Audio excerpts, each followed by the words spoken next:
everybody. We're back together. again. We are back together again. No more separated countries anymore. We are back together again.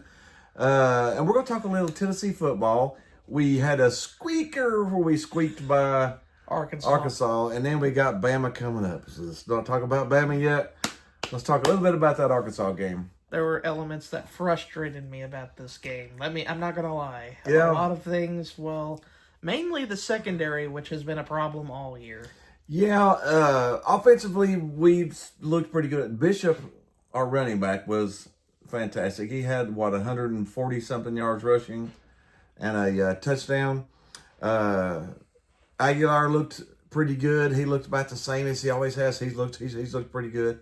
We put up 37 points. 44 points. Oh, 44 points. No, 34 points. No, 34 points. That breaks our streak. Yeah. And it should have been continued. We should have scored more than that. But yeah.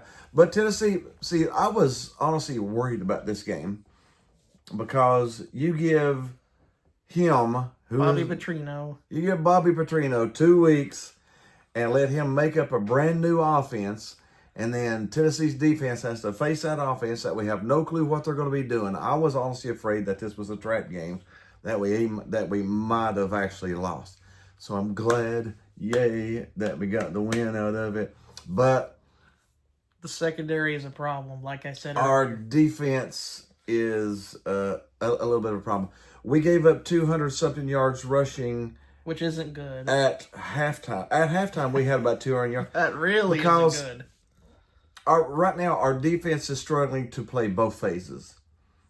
They can either stop the run and be porous in the secondary, or they can drop back in coverage and be porous on the line.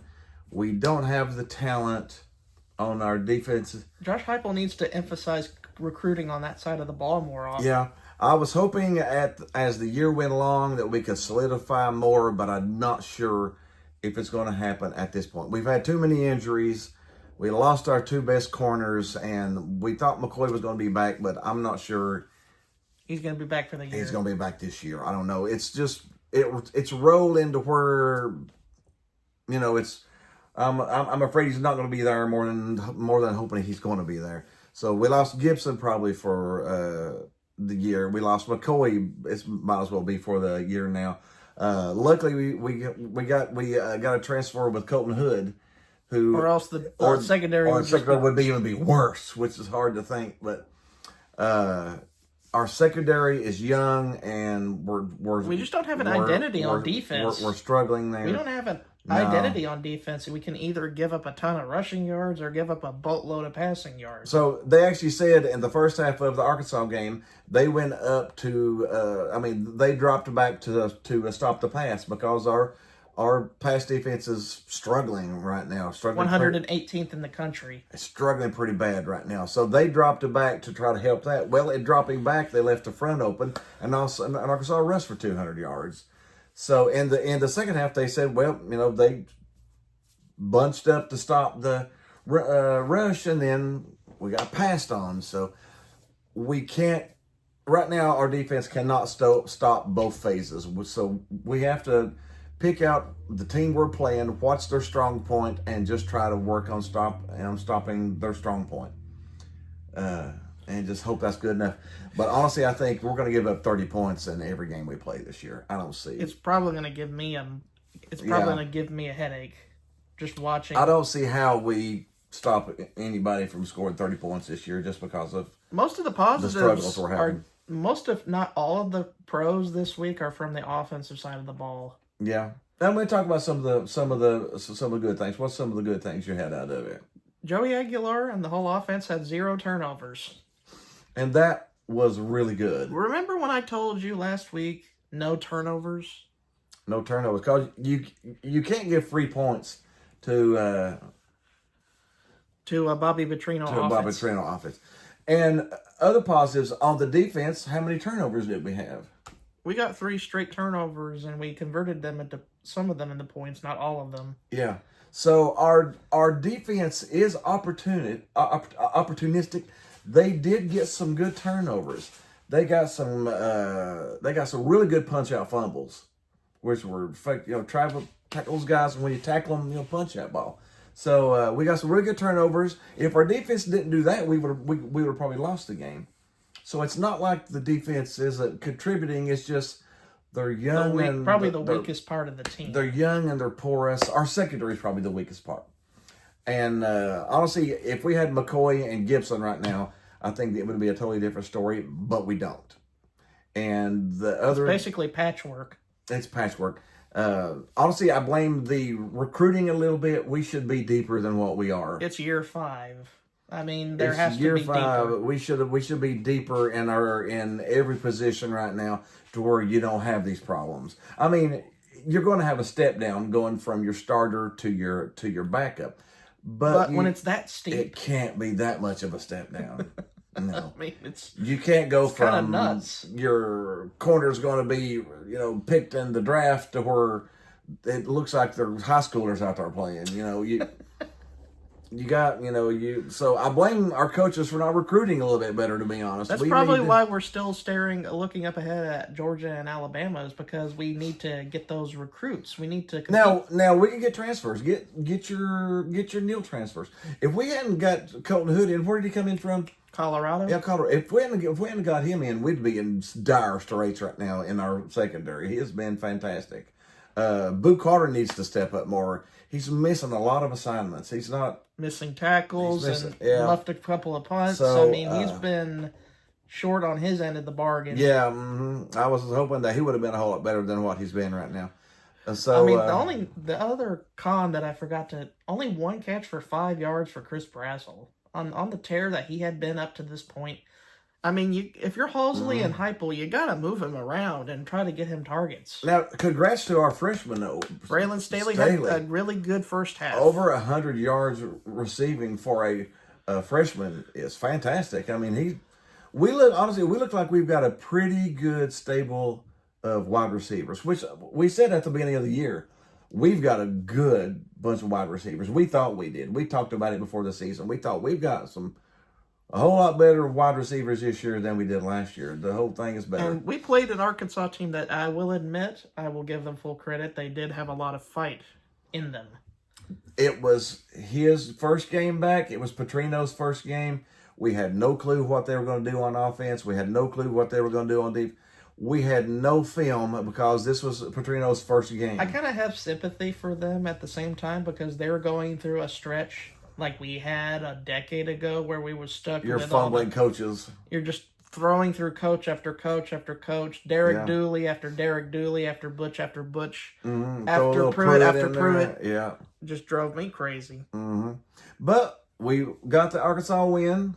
Because I was seriously worried about that one being a trap game. We got that Arkansas win. We got it behind us. But the next game now it's on to Alabama week, the third Saturday in October. Third Saturday in October, and we are at Alabama. When's the last time we won at Alabama? 2003. We haven't won there in our last 10 tries. Most of that is thanks to Nick Saban being there. But still, though, we're 0 for 10 in their last 10 tries in their. Yeah. Do you think it's going to be 0 for 11? It's going to be a struggle. Our defense has struggled all year. Struggling. Arkansas's coming. Alabama's coming off of beating Georgia and Missouri back-to-back weeks. Georgia, Vanderbilt, and Missouri. 3 ranked opponents in a row. 2 of them on the road. That's what I'm saying. It's going to be hard to go into Alabama and win as good as Alabama's playing. Ty Simpson looks like a Heisman quarterback all of a sudden. He's gotten a lot of hype. So we need to score every possession. I feel like we need to score every possession. The line opened up at 7.5, and it's wavered everywhere. It's been up to 10.5, to 8.5, 9.5, 7.5, but it's probably going to fall around 7.5 to 8.5 points. Is what it's going to be, and over and under is around 60. I think it started out at 58. I think the only way we win is if we get up early, or receive the ball first. If we get up 14-3, we need to keep scoring. Then we can put a little pressure on, and we don't have to make mistakes, and we can. I'd like to emphasize this point: score every time you have the ball. We probably need to. We can't have turnover. We can't have 0 turnovers and 0 penalties. and- we had penalty problems this week. 10-1 We had 10 penalties in that game. to their 1. To their 1 penalty. Now that's a little odd. It's very rarely that you can play an entire football game and you have 1 penalty. Either you're incredibly disciplined or The refs are terrible. I'm leaning towards the refs are terrible. SEC refs this year have been, well, I mean, that's a whole other story about a can of worms. Our SEC reffing is terrible right now. I mean, especially that across the board. Especially all that the Auburn teams. game. You see that Auburn play where the quarterback for Auburn, Arnold, was just above the goal line, got it across the goal line, and they said it was short. Yeah, when it was about 2 or 3 inches past. But anyways, we won't talk too much about the ref. But we need to have no turnovers. No penalties. Limit the penalties. Let's say 5 or less. No turnovers, a few penalties, and score early. We have to do those things. And here's the last point that we definitely don't need to do here. Don't go turtle hermit. Do you know what I'm talking about? That's one thing. Now, I got to call out Heupel on this. Yeah, you have to. You have to. Mississippi State, Georgia, Mississippi State, Arkansas, all 3 games, we pulled off. We took our foot off the gas towards the end of the games. I thought It cost us against Georgia. If we would have kept our pedal on the gas, it wouldn't matter if we missed a field goal or not. We'd have been up by 10, don't matter. And if you didn't do that against Mississippi State. And Mississippi State about got us. And Arkansas, if we hadn't converted a 3rd and 1, we would have had to punt back to them. That's just when you're up 17 points at the end of the 3rd quarter. Heupel needs to show the killer instinct. You score 0 points against an Arkansas defense. You score 0 points in the 4th quarter because you get conservative. We can't be a conservative offense. That's not how Period. it works. My philosophy, and you've always known my philosophy, who stops your offense? The opponent. Not yourself. You don't slow down your own offense. It's up to the opponent to stop you from scoring, not you. If you can score 70, put up 70. It's not your job to stop your offense. And I don't believe in slowing down, shortening the game. We're going to shorten the game by playing strategic. If you got up 17 points playing this way, then play that way. It never made sense to me to change your offense when that type of offense is what put you in the lead to begin with. Why is it suddenly bad to do that if it's what got you into a 17-point lead to begin with? I don't understand it. We need to keep our foot on the gas against these teams. You pull your foot off the gas, you give them life, and then you're going to lose a game like we did against Georgia. Now, still credit if we could hit a field goal or stop a 4th down play, we would win too. That's mostly because one of those is because of the defense, and one of those is because of the offense, and the other one's on the special teams. Yeah, our all special 3 teams phases failed in the last 5 minutes of the Georgia game.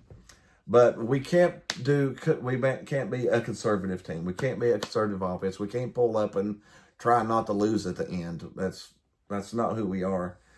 So we got to keep our foot down against Alabama. Get up early and don't quit. Don't go turtle hermit. That's what I call turtle hermit play calling, where you tuck yourself into your turtle Tuck your head shell. right into the turtle and try not to get hurt. And it doesn't work. It's never worked in football, ever. This is also a problem with Mario Cristobal in Miami. Why? Honestly, there's a lot of coaches these days that are that way. But still, though, the line's 7.5.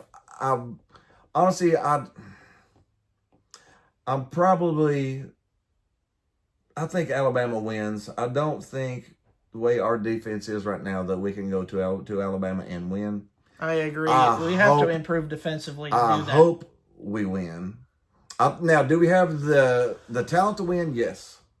But if we get a good turnover, if we stop them on a good drive, get an interception, the defense has to be the key. They have to be better than they were against. We got to have 0 turnovers on our offense. If we have turnovers, we got to have 2 interceptions, 2 fumbles, an interception and a fumble. We just can't have that. So no turnovers, and our defense has to get a turnover or two, then I think we do have the opportunity to win. Do I think we can win? Yes. Do I think we're going to? No. From what I've seen the last few weeks, Probably not. Probably not. Now 7.5 points. 7.5 points is pretty high. I would probably still go Alabama, even with 7.5 points. Now I've seen it hop up to 10.5. If it's 10.5, I'm taking Tennessee, because I don't think we lose by double digits. But it's going to be tough, I think, for Tennessee to go to Alabama and win with the current state of our defense, to be honest. Is that about what you got? I think that's about what I got as well. Alabama with 7. I think that's exactly where I think I would pick. Yeah, somewhere between 7 to 8 points. Well, it's still a great rivalry that's been rooted in history. I mean, these two teams have played each other since the 1900s, the early 1900s. Yeah. Even back when the days when Neyland and Bryant were going at it. Mm-hmm. I mean, it's heavily rooted in history, and I'm glad to see that this rivalry was kept. Yeah. Through the future. Yeah. Oh yeah. All right. We hope you had a little fun with us. Go Vols. We hope they beat Alabama by 40. But and we're gonna be cheering them on like we want them to beat by 40. So we hope you had a little fun with us. Be sure to hit the like, hit the subscribe, share us with your buddies, and we will see you next week.